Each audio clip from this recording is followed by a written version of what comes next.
This is ABC News legal analyst Royal Oakes welcoming you to Hinshaw and Culbertson's Insurance Law Program, where we discuss insurance and reinsurance issues of interest to industry professionals. Here's your host, the co-chair of Hinshaw's Global Insurance Services Practice Group, Scott Seaman. Welcome to Hinshaw Insurance Law. This is the final part of our three-part series on cyber. On this episode, we will be discussing my favorite subject, ransomware, and the legal issues surrounding the paying of a ransom. And really the notion of paying thieves to recover your own property feels very wrong in the first instance. And then the idea of there being honor among thieves and having to trust them to honor their obligation to give you back your data and leave your computer systems alone seems like a unseemly leap of faith. But sometimes there just may not be a better option. So joining us once again is the savant of cyberspace, Ms. Anne-Marie Giblin, a partner in Hinshaw's New York office. And Anne-Marie, the cards and letters keep rolling in. There's nobody more knowledgeable about cyber or able to really distill it and talk about it in a way that even dinosaurs like me can understand. So thank you for joining us. Thank you for having me again. Ransomware incidents are still happening. Are companies really any better prepared now to handle them?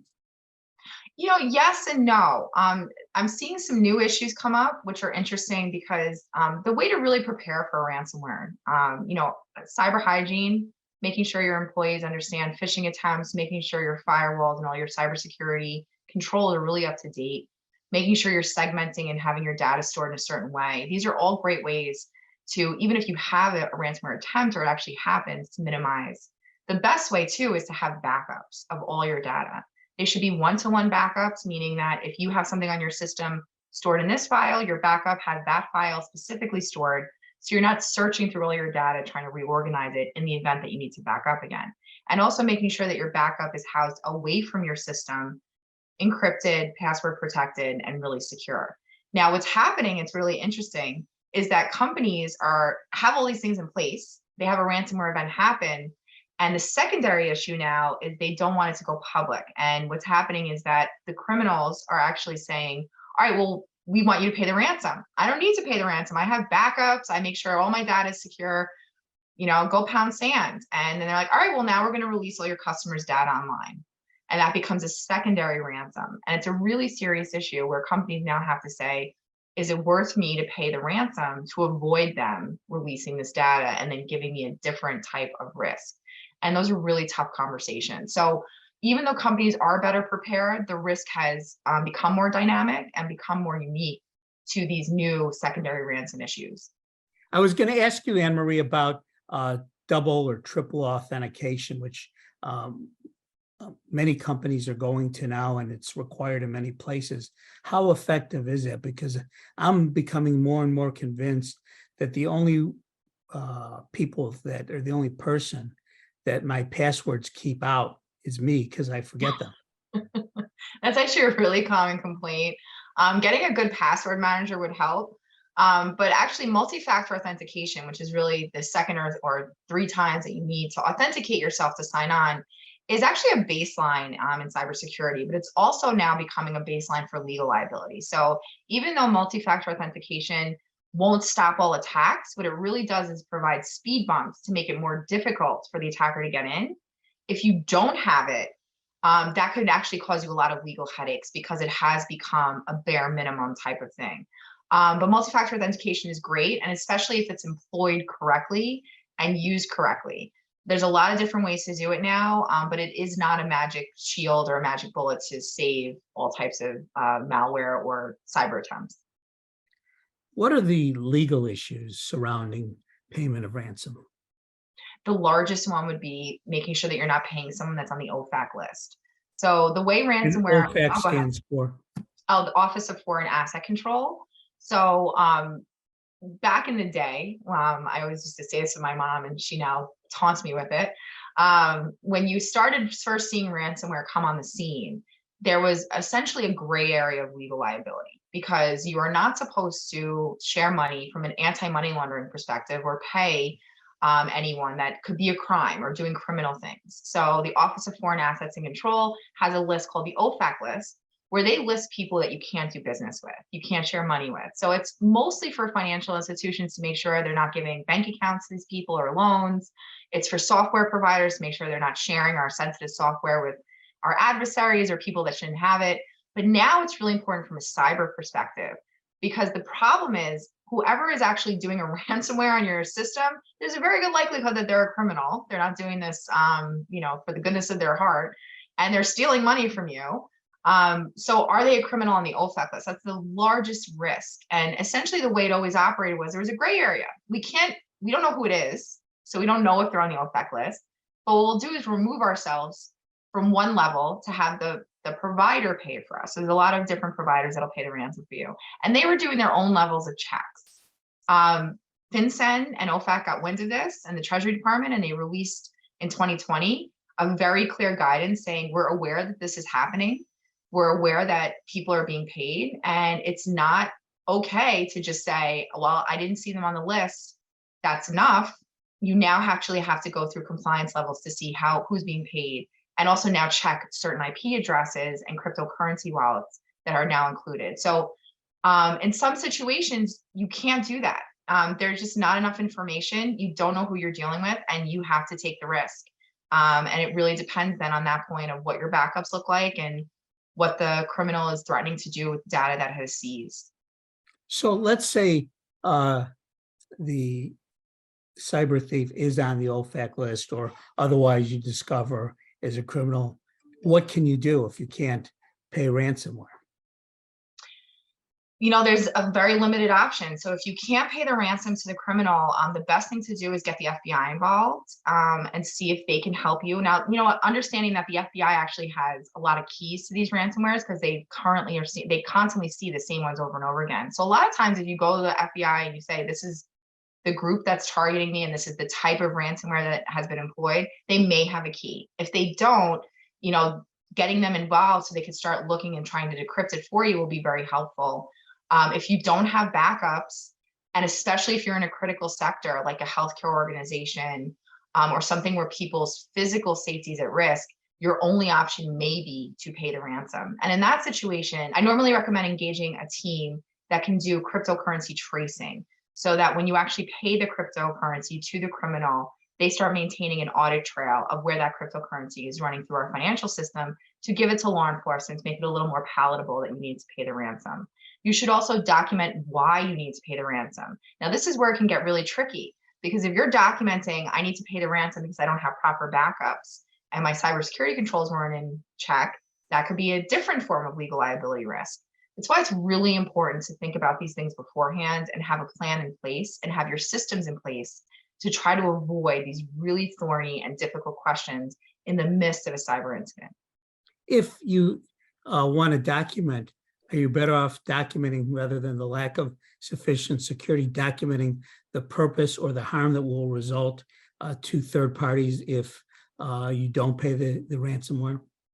Yes, every situation is different, but you should really work with legal counsel to decide and take a look at the overview. Okay, am I more scared of lawsuits, or am I more scared of the OFAC coming in and finding me?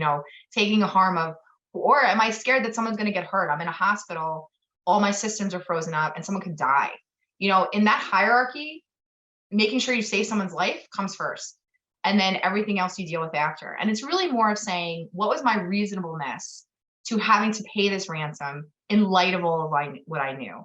And then coming up for justifications that are reasonable and legal to explain the situation. You may still be facing some level of liability or some regulatory risk, but it's better than harming someone or having someone's life in danger.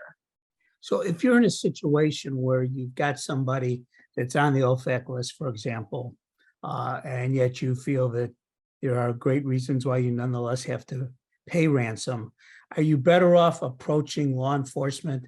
And are there situations where they will either give their acquiescence or a waiver to allow you to do it? Or are you just setting yourself up for enforcement action? That's a really tough question. Hopefully in that situation, you have sufficient backups and you can walk away from the situation and not pay them, especially if they are known to be on the OFAC list. I would not personally pay them on the OFAC list unless it was really dire. Definitely making sure that the FBI and possibly Homeland Security are involved, because that would be to rise to that level if this person is a known person on the OFAC list. The FBI and Homeland Security are never going to give you the okay. Their official stance is don't pay the ransom. That's the official stance of the United States with regards to any type of ransom. So you're really never going to get the Just like hostages. Exactly. And it's actually very akin to that because you don't want to encourage it. What we're seeing though is this is actually a lot easier than kidnapping a person because you're kidnapping data. So that's just a really tough, very fact-specific situation that hopefully you don't put your business in. Get your backups maintained, make sure your cybersecurity is up to snuff. And if you have to face this situation, have a playbook in mind that you have already thought about these questions and have some type of solution. It's always easy to deal with it in the front end and avoid being held hostage or held up for ransom. 1000%. So just let me, to close out, ask you whether or not there's anything else a company can do to ensure it won't be in violation of the relevant laws pertaining to ransom, and if there's any situations where you just don't need to pay the ransom because you have sufficient backup. Are there any additional legal issues people should be aware of paying ransom in those situations? Yes, cyber risk now has actually increased anti-money laundering regulation liabilities. So when we're talking about the OFAC list and checking the list and all these things, it really comes back down to AML regulation. So it depends on the industry if you're in. If you're in the financial service industry, you should have this program already in place. Under the Bank Secrecy Act, you need to have this in place. It's actually a violation if you don't. So making sure that cyber risk is included in that is really important.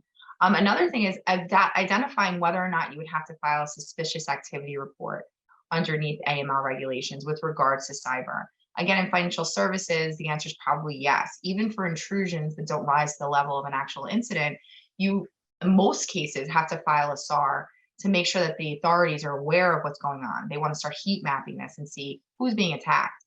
But if you're in a healthcare industry or any other industry, that might not be as clear. So going to your legal counsel and making sure that you understand what your obligations are to report these attempts and report actual incidents is really important.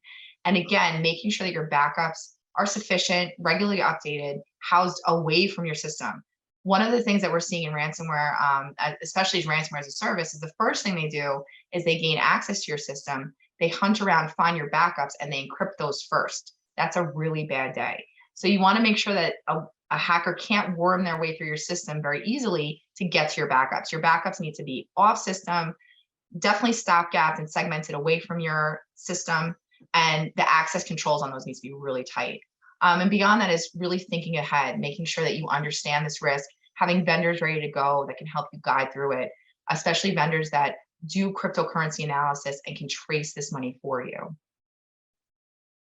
And then the complications get greater if you're dealing with international transactions. But it's one of those things that you have to prevent. You always have to be updating your systems. You have to update your knowledge because it's an ever-changing field in which we're playing.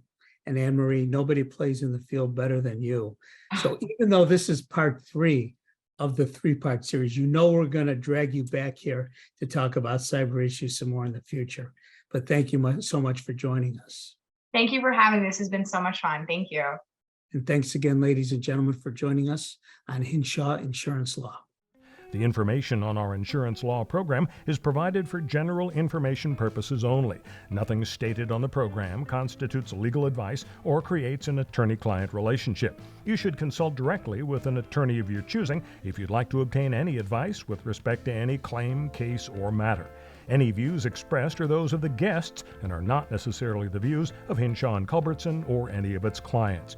For information on past and upcoming programs, visit the Insurance and Reinsurance page on www.hinshawlaw.com and click on Multimedia.